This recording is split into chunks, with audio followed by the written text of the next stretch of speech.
아모스 7장 한 절씩 교독하도록 하시겠습니다.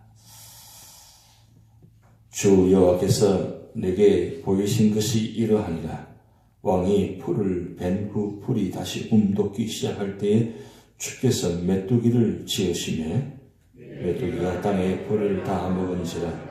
내가 이르되 주 여호와여 청하건대 사하소서. 야곱이 미약하오니 어떻게 쓰리까 하며 여호와께서 이에 대하여 뜻을 돌이키셨으므로 이것이 이루어지지 아니하리라. 여호와께서 말씀하셨느니라. 그래서 또 내게 보이신 것이 이러하니라.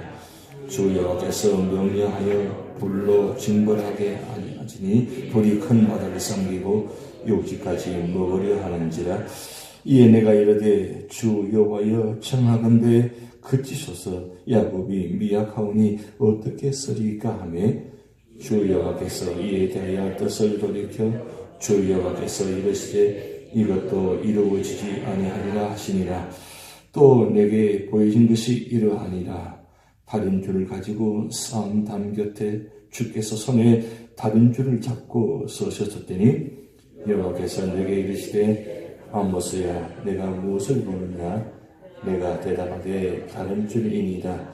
주께서 이르시되 내가 다른 줄을 내 백성 이스라엘 가운데 두고 다시는 용서하지 아니하리니 이삭의 산당들이 황폐되며 이스라엘의 성소들이 파괴될 것이라. 내가 일어나 칼로 여로보암의 집을 치리라 하시니라. 때에 베델의 제사장 아마샤가 이스라엘 왕 여로보암에게 보내어 이르되 이스라엘 족속 중에 아모스가 왕을 모발하니 그 모든 말을 이 땅이 견딜 수 없나이다. 아모스가 말하기를 여로보암은 칼에 죽겠고 이스라엘은 반드시 사로잡혀 그 땅에서 떠나겠다 하나이다. 아마샤가 또 아모스에게 이르되 선전자야 너는 유다 땅으로 도망하여 가서 거기 있으나 떡을 먹으며 거기 있으나 예언하고 다시는 베들에서 예언하지 말라. 이는 왕의 성소요 나라의 궁궐임이니라. 아모스가 아마샤에게 대답하여 이르되 나는 선지자가 아니며 선지자 아들도 아니라 나는 목자여 옥나무를 재배하는 자로서 양떼에 띠를 따를 때에 여호와께서 나를 데려다가 여호와께서 내게 이르시기를 가서 내 백성 이스라엘에게 예언하라 하셨나니 이제 너는 여호와의 말씀을 들을지니라. 내가 이르기를 이스라엘에 대하여 예언하지 말며 이삭의 집을 향하여 경고하지 말라 하므로 합독하시겠습니다. 여호와께서 이와 같이 말씀하시기를 내 아내는 성읍 가운데서 장녀가 될 것이요 내 자녀는 칼에 엎드러지며 내 땅은 청량하여 나누어질 것이며 너는 더러운 땅에서 죽을 것이요 이스라엘은 반드시 사로잡혀 그의 땅에서 떠나리라 하셨느니라. 아멘.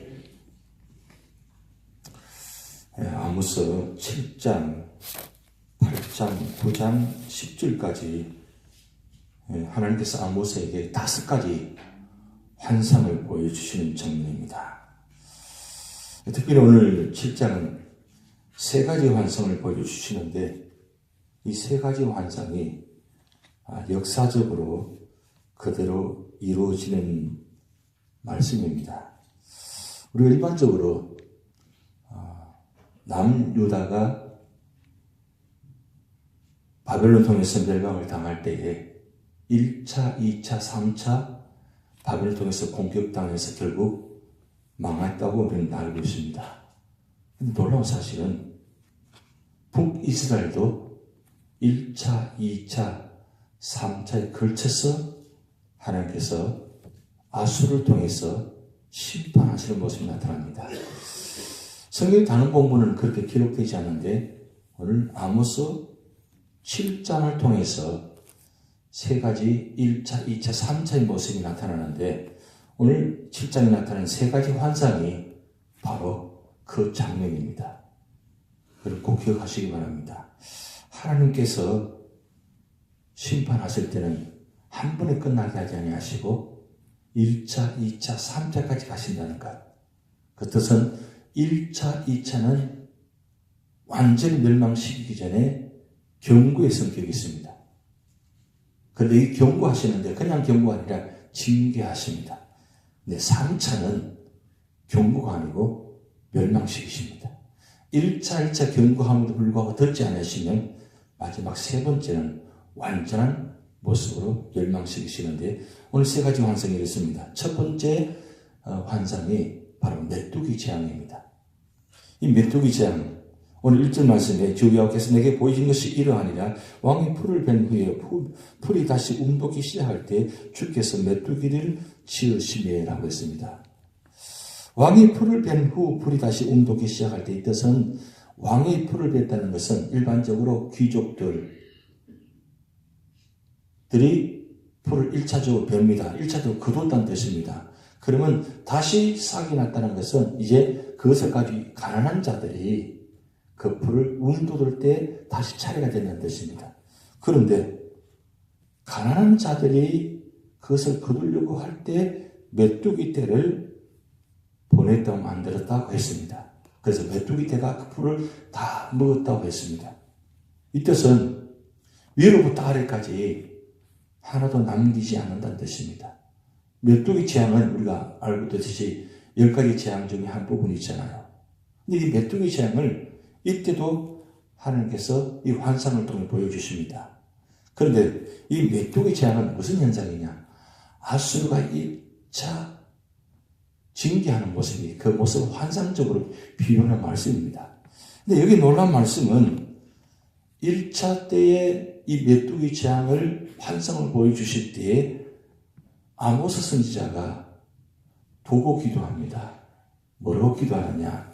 오늘 2절 말씀 보면 야곱이 미약하오니 어떻게 서리이까?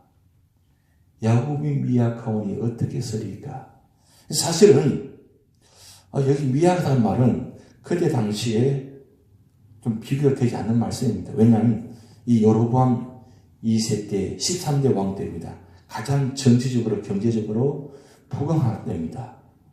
그리고 이후에 이루어지는 그 다음 14대, 15대, 17대, 18대, 19대 왕까지 계속 겹쳐지는 부분인데 이 여로보암 2세의 가장 부강할 때에 하나님께서 아모스 통해서 환상을 보여주셨지만 사실은 여로보암 2세 이후부터는 점차적으로 이 북이스라엘이 점점 국력이 쇠락하게 됩니다. 그러니까 이 아모스 선지자는 그 환상을 통해 보면서 야곱이 지금 이렇게 미약한데 어떻게 그것을 감당할 수 있습니까? 감당하지 못합니다. 그렇게 간절한 마음으로 지금 아모스 선지자가 하나님께 도고 기도합니다. 다른 말 하지 않고 야곱이 미약하오니 그렇게 간절한 마음으로 도고 기도합니다. 그리고 두 번째, 근데 놀라운 사실은 이 3절 말씀을 통해 보면 그 뜻을 돌이키셨다 그랬어요. 이 아모스 선지자의 도고 기도를 통해서 들으시고 돌이키셨다. 이 말은 사실은 1차적으로 완전히 멸망시키려고 하시려고 하는데 아모스 선지자가 이 환상을 보는 중에 도고 기도했다는 뜻이에요.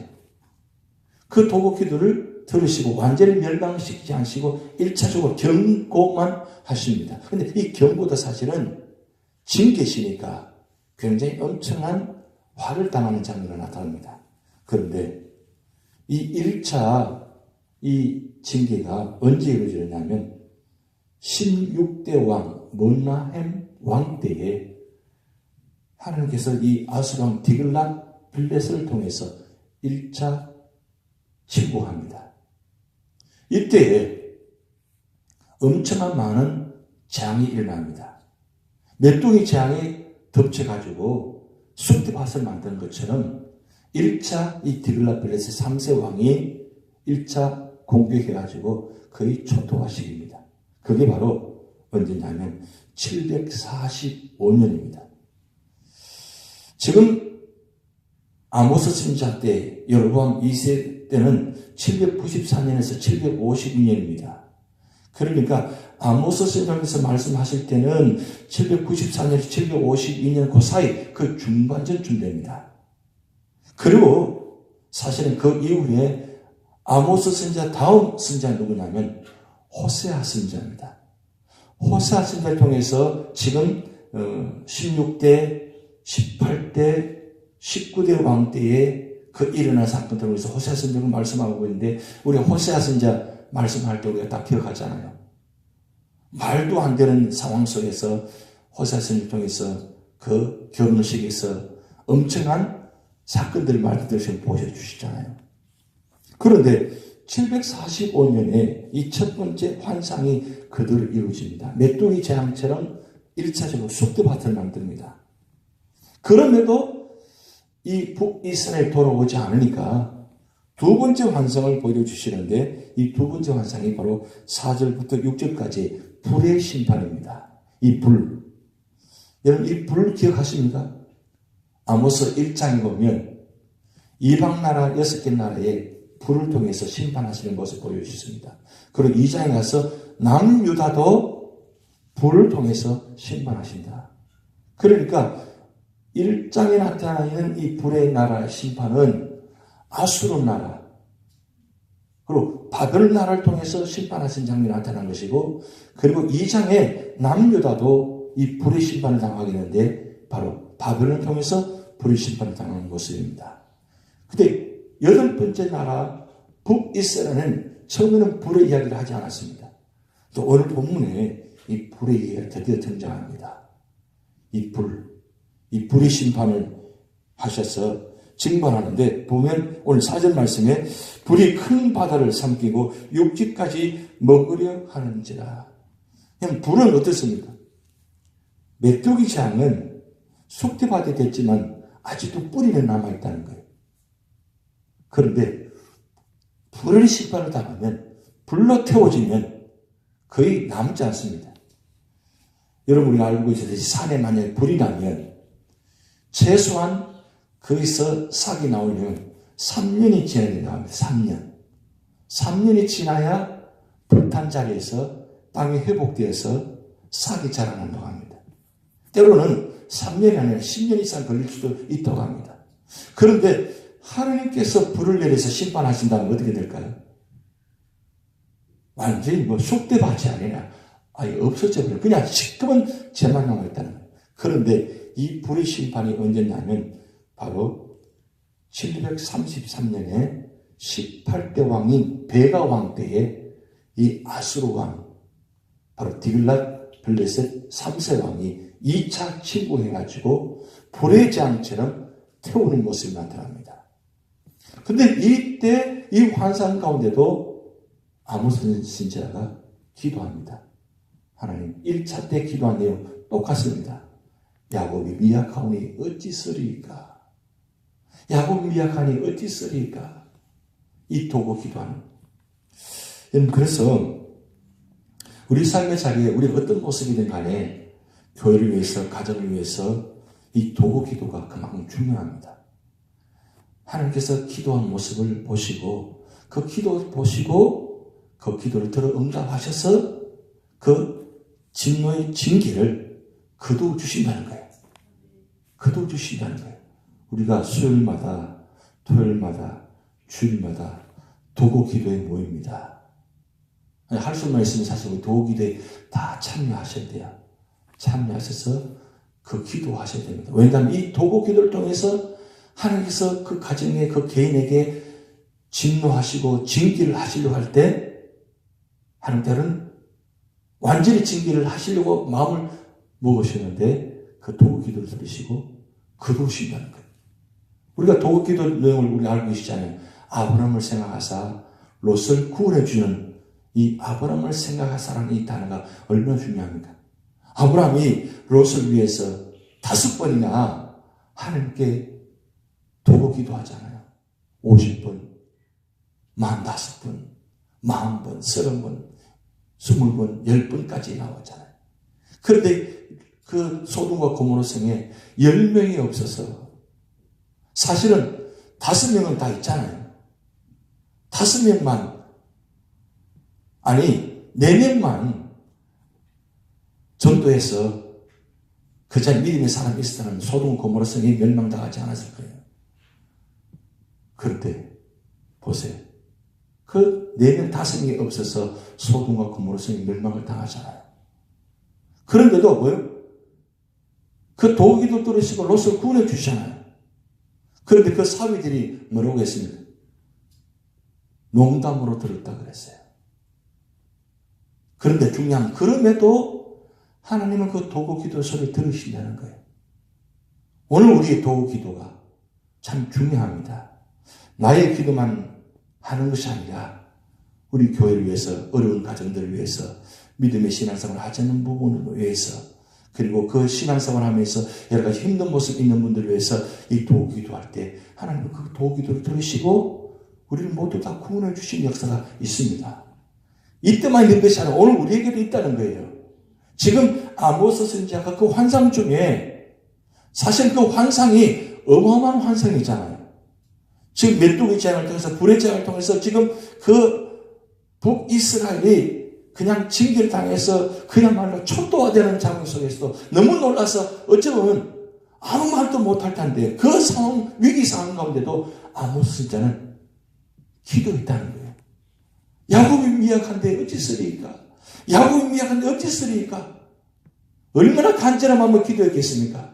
근데 하나님께서 그 환상 중에 그것을 거두시 주신 장면이 나타납니다. 그런데 세 번째 환상을 보여줍니다. 그 환상이 뭐냐면 다림줄 환상입니다. 이 다림줄은 뭐냐면 나비나 주석 등으로 만든 무거운 줄을 달고 있는 줄로서 건물을 지을 때 수평이나 수직을 바로잡아주는 역할을 하는 겁니다. 그래서 여러분 보시면 건물을 지을 때 뭘 할 때 긴 줄을 가지고 위에서 밑으로 줄을 달아가지고 내리는 장면 보셨을 거예요. 근데 하나님께서 이 다림줄을 잡고 지금 북이스라엘을 뭐요? 띄워가지고 측량하는 거예요. 무슨 뜻입니까? 이제 완전히 작정하시고 1차, 2차 그렇게 보여주고 그렇게 함에도 불구하고 돌아오지 않으니까 이제 3차 환상을 보여주는데 이 다림줄을 가지고 측량하고 있습니다. 북이스라엘 전체를 하나씩 하나씩 다 측량한다는 뜻이에요. 무슨 뜻입니까? 하나씩 하나씩 다 계산한다는 겁니다. 이렇게 계산한다는 거예요. 다 측량한다는 거예요. 이 뜻은 이미 다 끝났다는 뜻입니다. 그런데 3차 환상을 보여주시면 아모스 선지자가 도구 기도해야 되잖아요. 근데 여기는 도구 기도 내용이 등장하지 않습니다. 하지 않습니다. 아니, 하지 않는 것이 아니라 어떻게 보면 하지 못할 수도 있겠습니다. 왜요? 마지막 세 번째 모습입니다. 여기 이 3차는 어떻게 되었냐면 역사적으로 19대 왕 호세아 왕이 됩니다. 북이스라엘 마지막 왕이 호세아 왕입니다. 참 놀라운 사실은 우리 성경 볼 때 북이스라엘 마지막 왕이 이름이 호세아예요. 근데 12소 선지자의 마지막 북이스라엘의 선지자가 호세아입니다. 그런데 호세아를 제일 먼저 12소 선지자의 역사적으로 순서를 보면 호세아가 먼저가 아니에요. 근데 호세아를 제일 먼저 앞에 배치해 놓았습니다. 똑같은 이름이에요. 하나님께서 우리에게 왜 똑같은 이름을 선지자 호세아, 왕 호세아를 그렇게 등장시켰을까요? 기억하시게끔 기억하라는 거예요. 마지막 왕 호세아, 마지막 선지자 호세아. 여러분 알고 계셨습니까? 어떻게 오늘 처음 기억하실지 모르겠습니다. 호세아, 호세아. 왜 그렇게 하시는 겁니까? 마지막까지 하나님께서 기회를 주시고 선지자를 보내셨다는 거예요. 사실은 지금 하나님께서 아모스 선지자에 보여주는 환상의 때는 마지막 때가 아닙니다. 아직도 30년째 남아 있습니다. 남아 있음에도 하나님께서 마지막 이 세 번째 재앙까지 환상을 보여주십니다. 이제 끝나겠다. 다 버리겠다. 그래서 오늘 말씀 보면 8절, 9절 말씀 보면 용서하지 아니하리라. 그리고 9절 마지막 말씀 보면 칼로 여로보암의 집을 치리라 그랬어요. 결국 하나님께서 결단하시고 예언하신 것, 그 결심을 마지막 이루신다는 뜻입니다. 그 장면을 지금 1차, 2차, 3차 그런데 마지막 호세아 왕 때에 아수르 724년에 살만 에셀 왕을 보내어서 3년 동안 결국 포위해가지고 무너져서 마지막 아수르 사르곤 2세 때에 722년에 멸망을 시키십니다. 멸망을 시키는데 어떻게 멸망시킨지 여러분 잘 알고 계실 겁니다. 완전히 북이스라엘 나라 자체를 없애버리십니다. 흩어지게 만드십니다. 그런데 여기서 10절부터 17절까지 한 장면이 삽입된 장면입니다. 사실은 7장과 8장, 9장까지 이 5가지 환상이 나타나는데 이 7장 10절부터 17절까지는 삽입된 장면이 나타나는데 그 삽입이 뭐냐? 바로 베델에 있는 제사장 아마샤가 이 아모스에게 지금 대적합니다. 이 베델은 북이스라엘의 가장 성소입니다. 베델에 뭐가 있다고 했습니까? 금송아지를 여로보암 1세 때 만들어가지고 역사적으로 930년에 북이스라엘 남녀가 나누어지면서 그 930년에 여로보암 1세가 등장하고 여로보암 1세가 베델과 단에다가 베델은 가장 남쪽 지역이고 단은 제일 북쪽 지역입니다. 그 베델 남쪽 지역, 그러니까 북이스라엘과 남유다 경계선상에 이 베델이 배치되어 있는데 이 베델에다가 이 금송아지를 만들어가지고 제사를 드리는데 이 베델의 제사장은 한마디로 말하면 북이스라엘의 대제사장과 같은 역할입니다. 이 아마샤가. 근데 이 아마샤가 이 아모스 선지자가 그 마지막 진리 말씀을 선포하고 있으니까 이 아마샤가 등장해서 이 아모스를 대적하는데 아주 저주합니다. 너는 여기서 저주하자고 심판하지 말, 예언하지 말고 네 땅에 가서 남유다에 가서 전하라고. 그 모든 것을 남유다 가서 전하라고. 여기서 전하지 말라고. 그러면서 대적합니다. 그 대적하는 가운데 이 아모스 선지자가 아마샤에게 다시 심판을 내용을 말합니다. 사실 이 대제사장이 세운 이유가 무엇입니까? 하나님 앞에 바로 서고 이 대제사장 역할은 하나님과 이 인간 사이의 중보자 역할입니다. 그 역할을 감당하게 될 이 아마샤가 누구보다도 아모스 선지자의 말씀을 통해서 깨닫고 하나님 엎드렸더라면 대제사장 아마샤가 왕들에게 여로보암 2세에게 이건 하나님의 말씀입니다라고 선포하고 우리가 다 같이 기도합시다, 금식하고 회개합시다 했더라면 북이스라엘 망했을까요? 망하지 않았을 것입니다. 그런데 이 대제사장이 하나님의 말씀을 듣지 않고 오히려 하나님 선지자를 핍박합니다. 그럴 때 하나님이 아모스 선지자를 통해서 이 대제사장 집안을 향해서 저주합니다. 심판합니다. 결국은 우리 하반절 말씀 보면 이 대제사장 아마샤 가문이 멸망을 당한 장면이 나타납니다. 아마샤도 아수르의 포로로 잡혀가서 거기서 죽게 됩니다. 그런 역사들이 장면이 등장합니다. 이게 중요한 건 하나님께서 1차, 2차를 통해서 긍휼히 여기시고 그리고 보호하시고 끝까지 북이스라엘을 사랑하는 모습이 나타났다는 사실입니다. 하나님의 마음은 북이스라엘을 멸망시키려고 하지 않았습니다. 그럼에도 결국 돌아오지 않으니까 하나님의 3차 다른 줄 환상을 통해서 마지막 끝나는 모습을 보여주시고 계십니다. 이제 다 끝난 게 아니에요. 7장, 8장, 9장, 10절까지 5가지 환상을 통해서 마지막까지 모습 보여주는데 결론적으로 9장 마지막 모습 보면 5가지 환상, 사진과 뜨는 재앙의 환상입니다. 그런데 한 가지 기억하실 것은 5가지 환상을 보여주시는데 마지막 9장 11절부터 마지막까지 말씀은 5가지 회복의 약속이 있어요. 그건 다음 주에 와서 말씀드리겠습니다만 5가지 약속이, 회복의 약속이 있어요. 참 하나님 마음이 놀랍죠. 5가지 심판의 말씀을 전했는데 5가지 회복의 약속을 또 말씀하십니다. 그럼 무슨 뜻입니까? 여전히 하나님 북이스라엘을 사랑하신다는 뜻입니다. 죄를 지음에도 죄를 회개하지 않음을 불구하고 하나님은 뭐요? 여전히 지금도 말씀을 듣지 않고 돌아오지 않는 그들 향해서 결국 마지막까지 선포, 심판의 저주로 끝나지 않고 회복의 약속까지 주시는, 축복의 약속 말씀 주시는 그 하나님의 마음, 그 마음을 오늘 여러분이 주시는 마음입니다. 오늘 우리 삶의 자리에 뭔가 하나님과 우리 사이에 막힌 담이 있거나 우리 안에서 뭔가 이런 게 죄의 문제가 있다면 우리가 뭐요? 기도하고 도고 기도하고 그런 걸 통해서 하나님은 회복하기를 원하십니다. 이 사순절 기간은 우리 죄를, 우리 삶의 모습을 다시 한번 점검하는 시간입니다. 그리고 돌아왔을 때, 엎드렸을 때 하나님은 우리의 기도를 들으시고 응답하여 주십니다. 5가지가 아니라 10,000가지 은혜를 주신 분이 우리 하나님이십니다. 그런 축복이 여러분에게 있을 줄 믿습니다.